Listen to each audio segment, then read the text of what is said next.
le MMA, Mixed Martial Arts. Alors tous ceux qui regardent justement le Pride, l'UFC connaissent bien le Free Fight.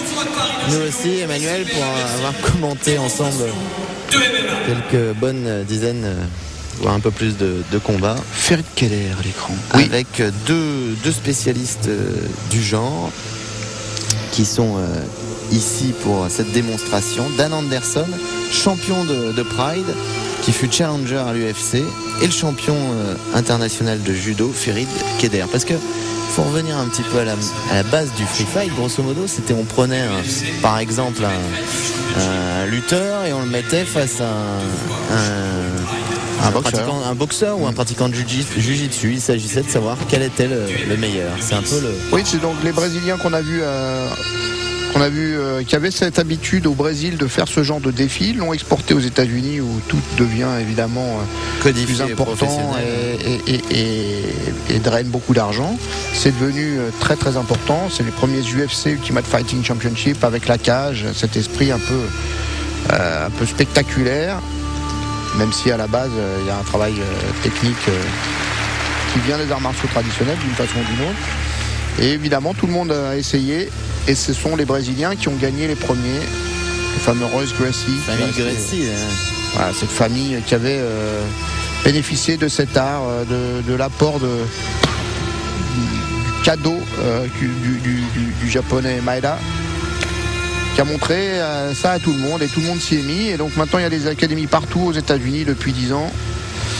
Des gens comme Dan Anderson sont des combattants professionnels. Et Ferit Keller qui vient du judo olympique, qui a d'ailleurs été en équipe de France, qui a fait les Jeux de Sydney pour l'équipe de France, qui a gagné le tournoi de Paris, a décidé de passer le cap. Il n'est pas le seul. Alors c'est un peu surprenant en Europe, mais au Japon, il y a beaucoup de combattants, même des champions olympiques qui sont allés, des champions du monde comme Ogawa, champions olympiques comme Yoshida, des gens très connus dans le milieu qui sont passés à cette idée. C'est le combat libre. Ouais, c'est l'occasion justement de saluer notre copain Bertrand Amoussou qui lui aussi champion du monde de Jiu-Jitsu est parti au Pride. Parti du judo. Il est toujours d'une certaine façon médaillé européen de judo.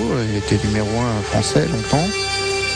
Un judo très spectaculaire. Et après il est devenu champion du monde de Jiu-Jitsu et il est passé progressivement vers cette idée. Donc c'est un sport professionnel, voir les choses comme ça, qui est assez spectaculaire et un peu impressionnant dans sa dimension. Regardez les clés de jambes qu'on voit pas au judo. Et Bertrand il a gagné au Japon. Il a gagné le Pride au Japon. Et qui sont qualifiés. Alors en France ça reste un petit peu sulfureux, mais dans beaucoup de pays, alors malheureusement la plupart des pays d'Europe, c'est quand même très... C'est comme de la boxe, hein, très pratiqué. C'est la même médiatisation que la boxe, mais malheureusement, en France, c'est pas la même chose. Et en France, ça reste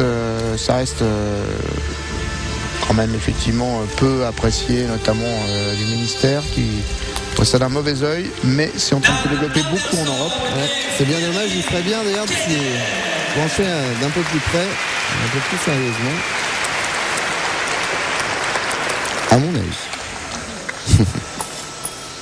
Alors, il est KO, Ferit Keller. Voilà, un petit final.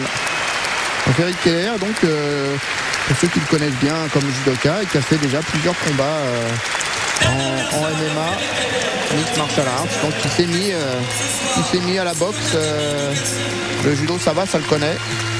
Mais il est devenu boxeur et il monte, il rentre dans les cages.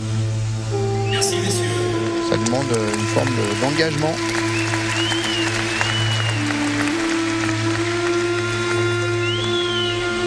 Nous étions aux États-Unis, nous avons Belle démonstration en tout cas de Free Fight.